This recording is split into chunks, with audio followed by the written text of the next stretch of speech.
In this video, we're going to look at $15 capture cards and see how they compare against the Elgato Cam Link. And we're starting right now. Hi there, David Walsh here once again from davidwalshonline.com, helping you grow your YouTube channel. Welcome to another Tech Thursday video. If you're looking for a capture card for your live streaming, then we're going to compare the Elgato Cam Link with a $15 capture card to see how it goes. Now, if this is your first time here, make sure to hit that subscribe button and smash that notification bell. We upload videos Tuesdays and Thursdays. So if you've been looking for an Elgato Cam Link recently, you may have had problems getting one because the world was on lockdown and everyone wanted to live stream. But recently we've had the arrival of very inexpensive video capture cards from China. So we're going to look at what these are like and how they compare against each other. When I saw this new capture card, went to Amazon to get one. When I got there, I found there were a number of different capture cards that all looked the same. So I bought two of them. So I bought the Y&H HDMI capture card and the DIWUER Capture Card. Now, the reason I got this one is that it promises to also capture 4K, whereas this one doesn't. Now, they do look remarkably the same, so I'm going to test to see if this one does 4K and if this one does too, and compare them both against the Elgato Cam Link.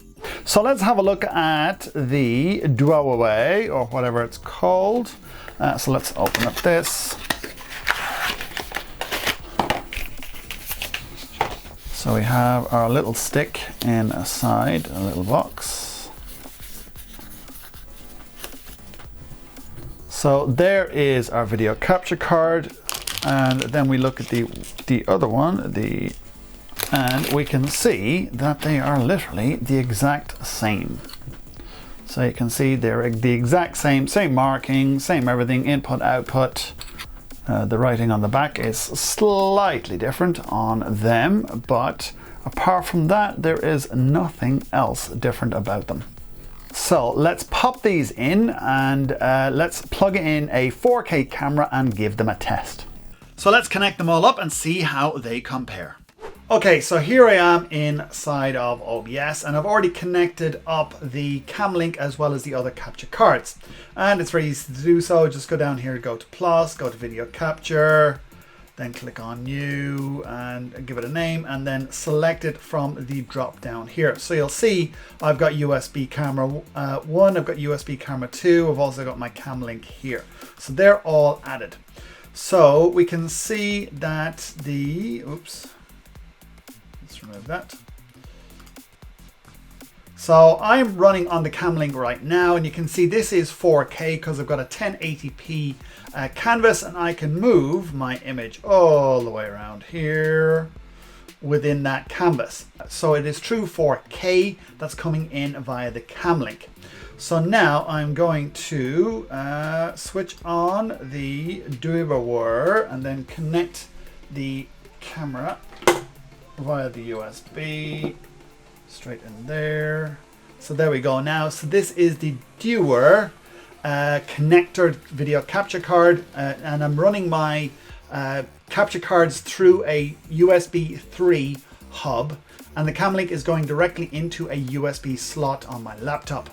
Cam Link doesn't play well with hubs, so you have to connect it straight in, whereas because these capture cards are USB 2, because I've got it in a USB 3 hub, it works quite well.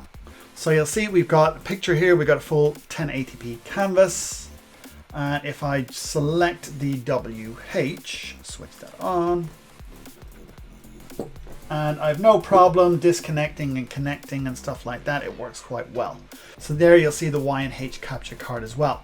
With these capture cards, they only run at 30 frames per second under 1080p. They don't do 4K, they don't do 60 frames per second. If you want to run 60 frames per second with video game or something like that, you'll need 720p. If you're doing talking head content, like on my live streams, then the 30 frames per second at 1080p is more than good enough. Now, these capture cards also pull in audio as well, which is quite good. And if you're using this on OBS, then you want to make sure to bring that in. So go down to the bottom, click the plus, audio input capture, give it a name, and then select from the drop down whichever card you have. As you can see from the picture quality that comes through each of the cards, they are the same pretty much, but there's a lot more magenta from those cards than there is with the Cam Link.